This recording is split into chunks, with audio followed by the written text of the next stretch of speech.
Për herë të parë u zhvillua takimi mes qeverisë italiane dhe asaj shqiptare, ku u nënshkruan 16 marrëveshje me rëndësi. Takimi u cilësua historik për faktin se jo vetëm që thellon bashkëpunimin mes dy vendeve, por përgatit Shqipërinë edhe për në Bashkimin Evropian.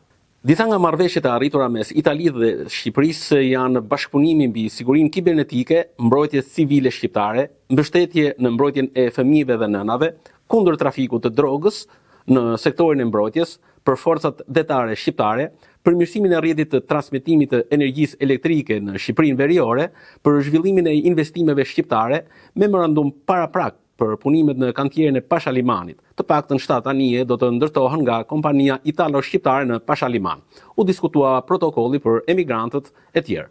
Por sipas ekspertëve të ekonomisë në Itali, rëndësi dhe prioritet ka ndërtimi i korridorit të tetë. Kjo shtyllë strategjike sipas Melonit do t'i afrojë edhe më shumë brigjet e Adriatikut dhe do të shndërrojë këtë hapësirë në një korridor strategjik ekonomik, logjistik dhe energjetik, veçanërisht për Italinë e Jugut. Në konferencën për shtyp, kryeministri Edi Rama theksoi edhe një herë se Shqipëria është e gati të pranojë marrëveshjen me Bashkimin Evropian me patëdrejtë vetoje, e përfaqësuar edhe nga Komisioneri Evropian Italian.